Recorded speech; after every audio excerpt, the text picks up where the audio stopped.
Hello, Legion. This is Hadrian. Thank you for being here. Let's play some more of The Long Dark in our Against All Odds series. We are here in Desolation Point, and I need to rest before really I do anything else. I might eat a little bit first.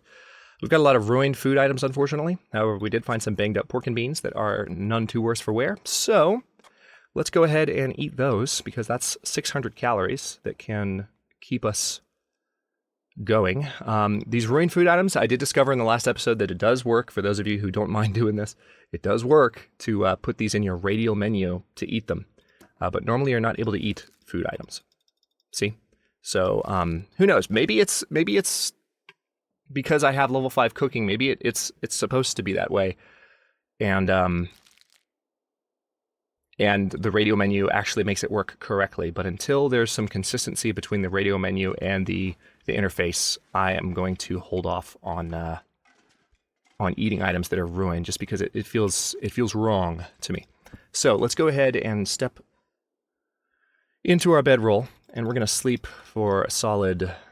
We're probably not going to get 12 hours out of this, but we're pretty much fully hydrated. We should wake up fully hydrated. No, not fully hydrated, but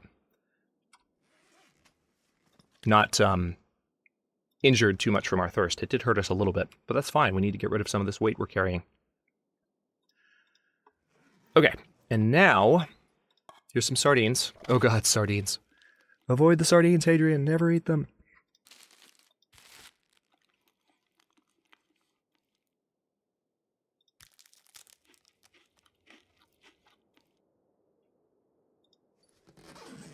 Alright, let's pick that back up. And now that it's daylight again and we're fully rested, I have a lot of stuff on me that I need to harvest and just take a look at in general. I picked up 3 more books. We also have a sewing primer here that I need to read at some point so that I can burn this book too. But there's nothing here I think that needs to be broken down. No. Just need to carry all that back to the Riken. However, these combat boots do need to be broken down. Let's go ahead and harvest these for the cured leather. That's 4 pounds I will no longer have to lug around.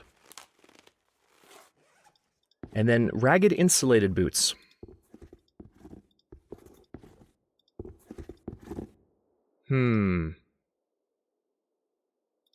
Let's have another look at this. This is another item where a few people were like, hey, what are you doing? Why aren't you wearing those instead of what you've got?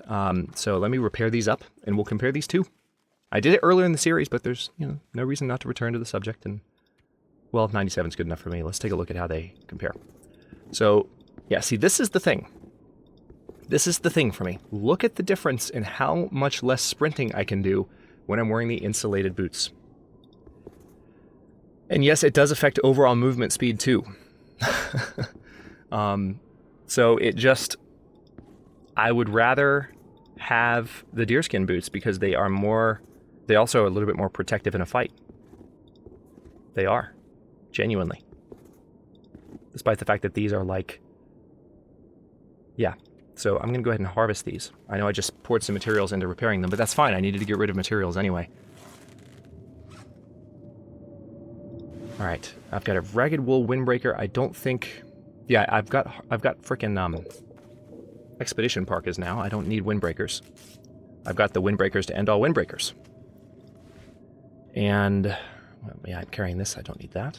Yeah, I picked up a good amount of clothing items the past couple of episodes that are helping to weigh me down. My clothing, yeah, 6 pounds in pack, 19.84 pounds worn.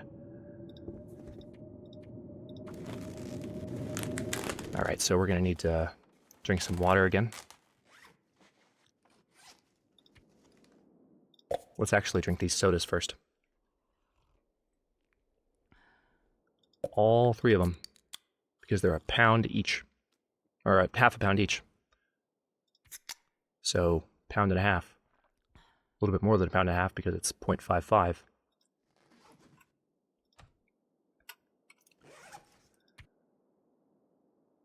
Okie dokie. Yeah, let's harvest these decent wool socks. Don't need them, got climbing socks. Don't need the work gloves. I think I see a ruined item as well. No, not a... Yep, yeah, I did. A ruined cotton toque. I'll harvest that.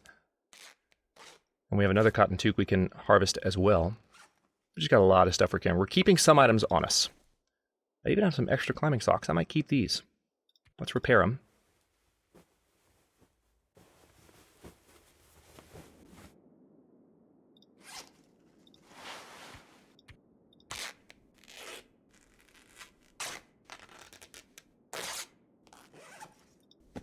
Yeah, so these are the 3 items that I'm keeping on me. And I'm also keeping, oh yeah, I'm keeping the wool mittens too. But, and the high condition, because I've repaired those items, is helping me distinguish between the items that I need to keep and the items I'm losing. I can actually sort by condition and make that even better. Granted, it doesn't mean that I'm not going to find an item in really good condition somewhere in the world, but it's less likely at this point in the save. It is genuinely less likely. It's not something that is apt to happen. Let's see. All right, so still got some daylight left now that we're done harvesting that stuff. Is that everything? Yeah, that's everything. Let's see what else we've got. We picked up some extra bandages again. We've got this cash that, frankly, useful as tinder. Yeah, I don't even need tinder, so I'm just going to drop the cash. It's the Long Dark. We don't need money. Money doesn't matter in this world. I will go ahead and eat this beef jerky. Definitely. I'll keep the tea. Drink the water. And now the game has thrown a lot of extra. Let's harvest the lower condition lantern. But the game has thrown a lot of extra stuff at me in the tool category in the last little bit. Let's refuel you. We need scrap metal to repair this. That's fine. I'll do that later.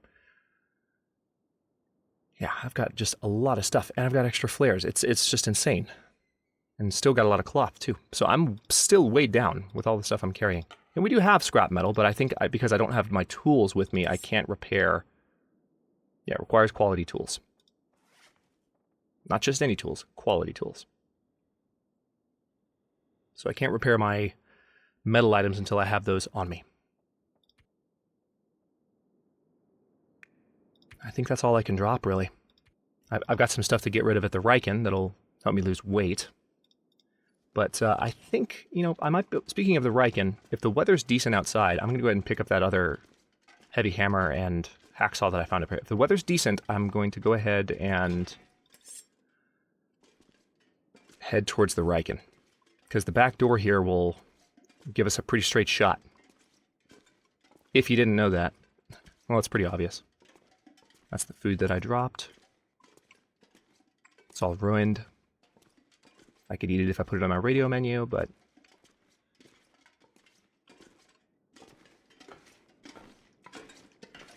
because that's not, I was talking about this in 2 episodes ago when we were on the way to Desolation Point, because that's not something that I would be doing to explicitly to pass the time in a Let's Play to make the episode a little bit more engaging. I'm not going to take advantage of that ability. The ability that I have, to, and we do have good visibility here. The ability that I have to, there's the Riken right there. The ability that I have to eat that food doesn't, it doesn't speed things up like, like some of the other stuff that I've tinkered with in this run.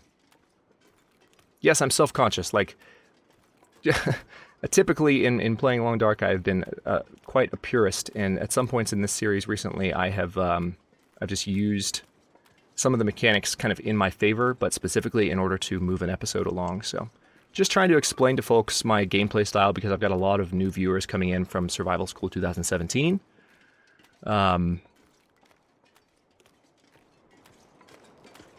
And it is important to me. It's important enough. It's not so much a matter of, like,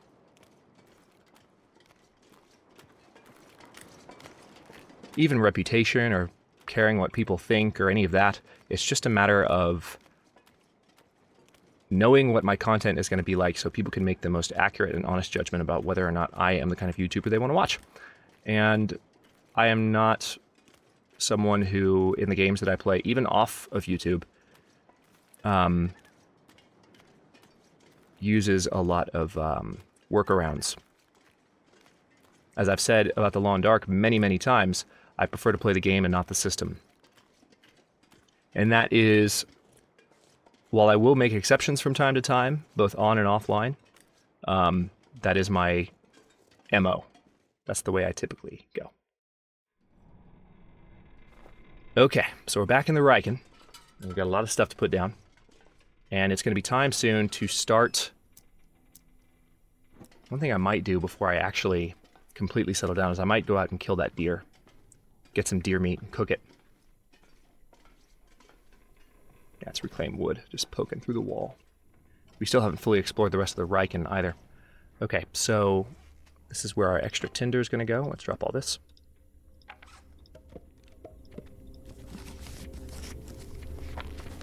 Newsprint rather. Not tinder, but just gear. Alright, and these are our tools. I'll keep, well no, I won't keep either of the hacksaws on me because I'm still moving around right now. I want to be able to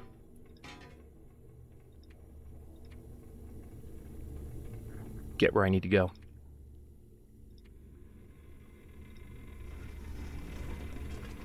Okay, let's take a second and look around the rest of the Riken, because we haven't done that yet. And then we will probably go kill that deer.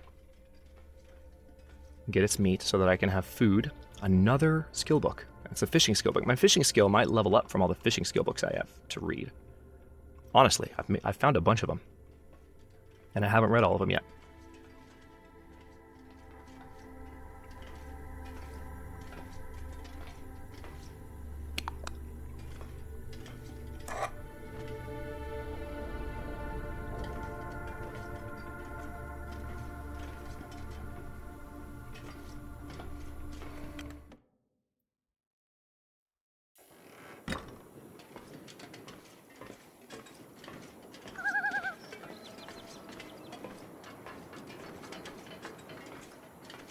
Alright, so this pretty much confirms it. I don't think we're going to find mucklucks in this playthrough. If they're in Milton, then maybe, but that's less likely, because Milton was added to this playthrough after the playthrough started. It wouldn't have been part of the initial calculations worldwide about whether or not the game's going to give me mucklucks anywhere. And as a result, I think it's less likely that they will appear in a single zone. I think that's pretty much the way that the loot tables work when you have a new zone that's added in the midst of a playthrough. If there's a rare item that would be rare to find in the entire world that you started the playthrough in, the likelihood will be, it'll be the same, but because that portion of the world is smaller, if that makes sense, the zone represents only a proportion of the world, you'll only have that proportion of that chance. The size of the chance will be relative to the addition that's been made to the world, if that makes sense. So I am not optimistic that we're going to find the mucklucks anymore. I feel like a sad panda. But I do have deerskin boots, and deerskin boots are nice. I don't have deerskin pants, so no boots and pants and boots and pants, but I've got snow pants. 2 pairs of snow pants, in fact, and they're tiding me over quite well, I must say. Alright, so let's take another second. What all did I pick up just now? That's right, I got the rusty tomato soup. So let us... Hang on. Let's go ahead and eat the tomato soup. Because that's 300 calories. Get in my belly. Very good. It is definitely nighttime, but I'm seeing some light outside, and I don't think ambient light... I keep saying that. It's not ambient light. It's definitely a different kind of... Oh, that's not light. That's a highlight on the snow there. I don't think... All right, let's see how the weather is.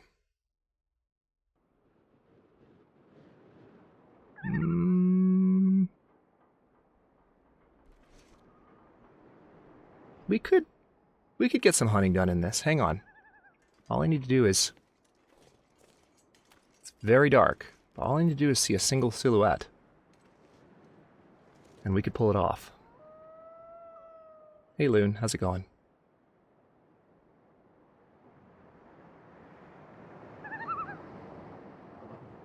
Alright, most of the deer hang out across the way from here. I can't see any yet. The breath effect is not quite as obnoxious now, but it's still pretty bright. I have to say, they changed it in the most recent patch, but it's, I wonder, hang on, is it an option?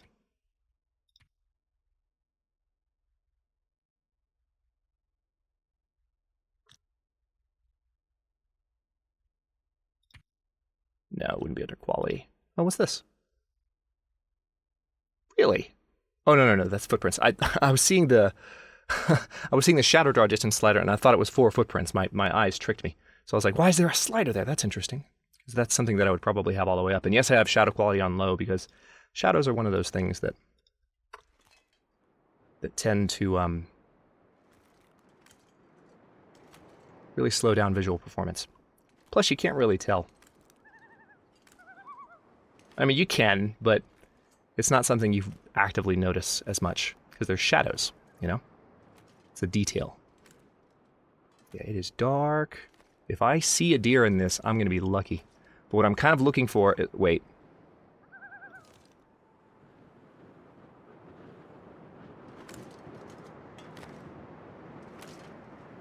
Is that one? Yeah, that's a deer. I can see him. He's moving into... Oh, yeah. Oh, yeah. Hey, buddy. Hey. Hey there. You'll see him in a second if you don't already see him. There he is. See the silhouette? Right there. Hey, buddy. I'm actually pretty close, too. Let me get a little closer. Try and get off a good shot. Oh, it's awesome. I'm glad I spotted those. What I was looking for... I saw what I was looking for exactly as I was about to describe it. Which is the... like, any kind of obscuring of that white line along the edge of the ice. Alright, now the deer is moving away from me kind of at the exact rate that I'm moving toward him, because I'm encumbered, and I'm crouched. So I'm not the fastest thing in the world right now, but I want to get...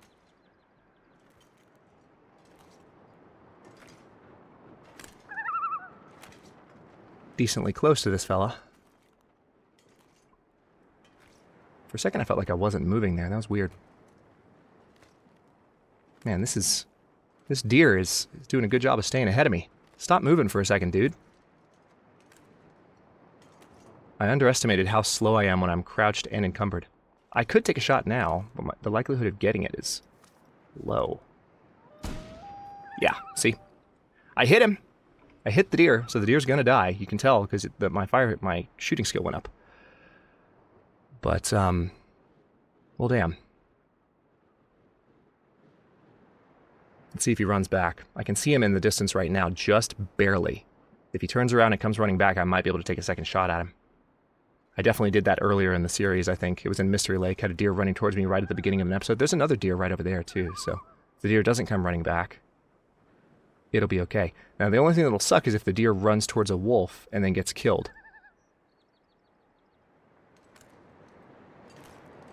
There's no rule that says he has to run back toward me.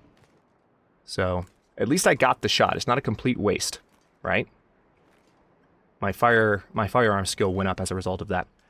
But, man, I thought I was going to make arrowheads this episode, but we might not. I might spend all this time just trying to get a good shot lined up on this deer. But if we're lucky, when the sun rises, I can poke my head out tomorrow and there'll be a deer somewhat nearby. I don't want to get too much closer without ducking, but...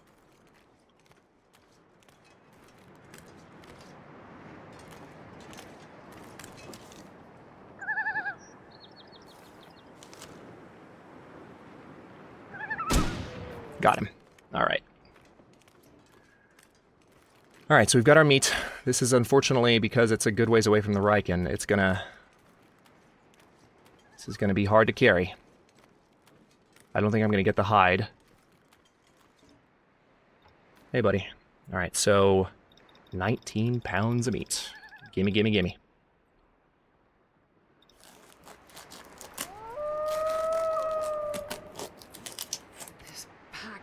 Too heavy to carry. I'm going to need to be careful because now I am giving off one hell of a stench. And I need to make it back to the Riken while carrying 18 pounds I wasn't carrying a second ago at already at the level of encumbrance that I have right now. Without any of the nearby wolves coming to say hi. Which, there are not any wolves particularly close to the Riken. That's one of the nice things about the Riken, is that it's fairly isolated from wildlife patrol routes, so you can come and go and it's pretty safe. As a matter of fact, it might be a fun place to use as a base.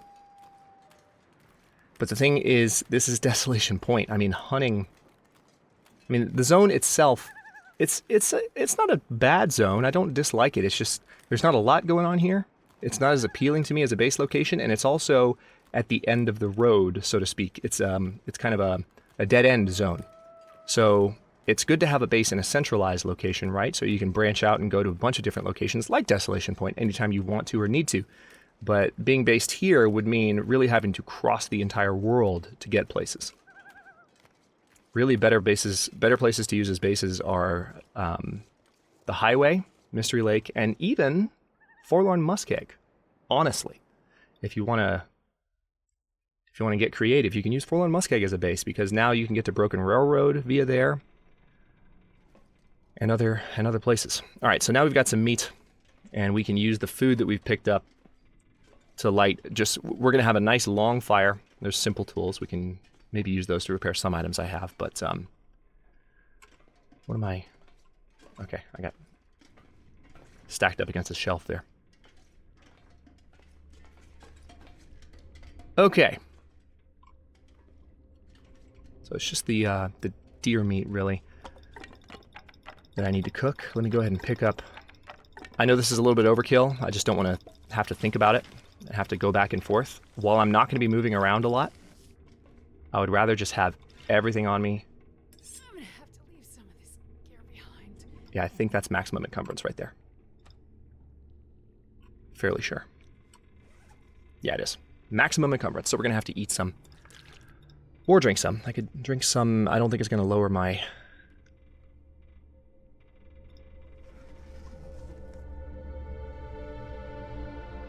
Oh, cool. I can reach the furnace. I didn't see that. All right, so let me use one of the books, definitely. I don't need to use any of my accelerants, so I won't. So we're going to cook this deer meat really quickly. Come on, little fire. This fire is going to be going for a long time, because we've got lots of coal nearby. We're going to use it to make a bunch of arrowheads. We actually, to tell you the truth, what I should do before I put coal on a fire is I need to go around and get all the metal that I need. So I'm probably going to do that. Probably not going to make arrowheads this episode, in fact, because I need to spend some time... Let's see...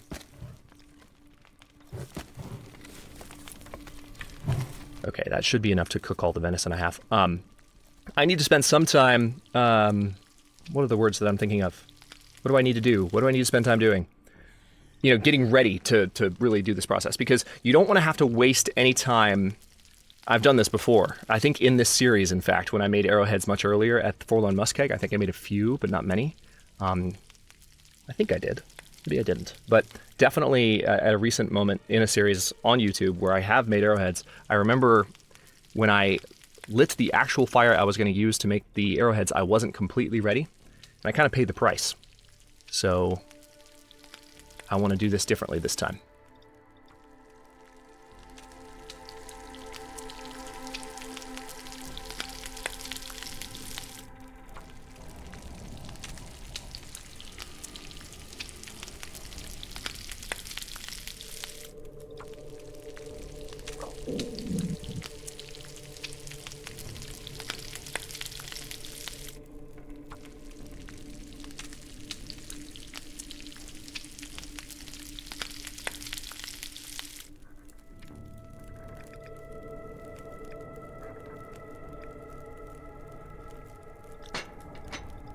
Okay, we're going to put a little bit more... I'm going to go ahead and lose the Wilderness Kitchen book. Yep, I'm sure. We don't need it. Already completed all that research, and now I want to melt as much snow as I can. Yeah, you do need to lay down. That's the other thing. I need to rest before I get all that metal. Well, actually, I need to get the metal first, because it's only going to make me tireder, and then I'll sleep. But let's go ahead and boil that water, too, because I want to have plenty of food and water to drink, so I don't have to do anything else while working on this stuff. Really? Am I fully encumbered again? Holy crap. 1,000 calories because of my high cooking skill from fresh venison. That's amazing. All right, so the fire went out, unfortunately, and I didn't finish boiling that water. I'm not going to drink...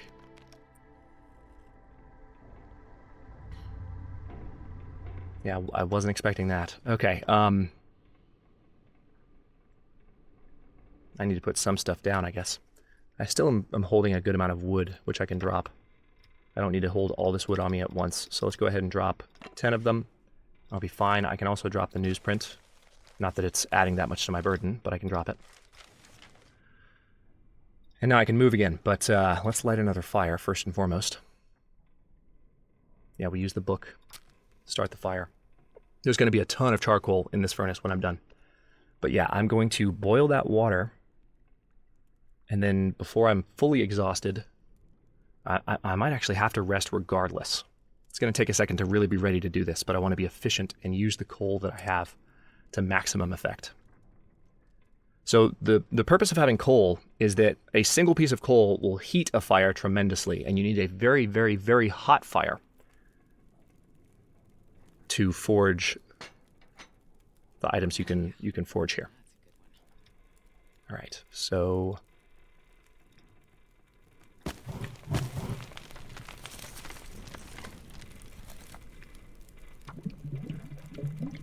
yeah, that's what happened. It takes a long time to boil a gallon, and I just wasn't paying attention to how long it was going to take. It took a full more than 30 minutes, I think, to do that. Okay, yeah, I need to sleep now. I've got plenty of food on me, thankfully. I'm going to pick... What I need to do is drop this newsprint in a place where I won't keep picking it up. See, now I can move again just slightly. Just slightly. I'm going to stand right here and drop all that tinder. Including the books. But then I'll keep the angling book on me. But over here, is that a piece of coal? No, it's not. It's not. I just realized also I'm still carrying an extra pry bar that I need to put down. I'm going to drop all this, and then I'll never accidentally pick it up again. Okay, what the hell am I carrying that's so heavy? I did pick up the heavy hammer and hacksaw, so I can drop the heavy hammer again because I'm not quite ready for it. And then the extra pry bar I'll put down too. And the deer meat is worthy of note, but then I need to sleep. And when I wake up, I'll be able to consume more food and more drink and be in better shape. Let's drop that, and then where's the... Oh, did I already drop the extra? Oh no, I have 2 extra pry bars on me. Huh. Well, let's go ahead and drop the lower condition ones. I didn't know. I've probably had 2 on me for a couple of episodes then and just somehow managed to overlook it.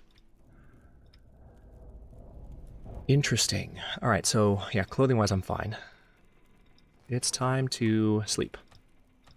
Let's throw this bad boy down. Sleep for as long as possible.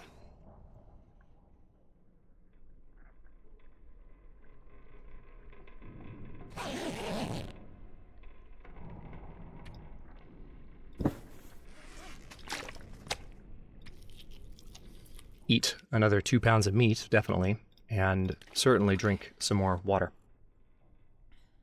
All right, so I'm going to go ahead and, because we just got that, let me pass the time for an hour, because that should give me a save point when it's done. There we go.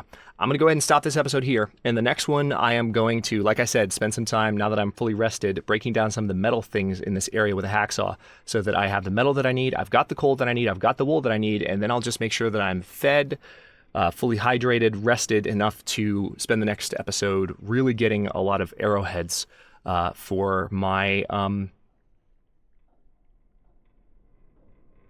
for just the stuff I need to forge. And then I can get out of here and hopefully not be carrying nearly as much on the way out as I was on the way in. Thanks for watching. If you enjoyed this one, don't forget to like the video and subscribe to follow along. New episodes are coming out every day at 6 p.m. Eastern Time, along with the rest of my survival, science fiction, and simulation content.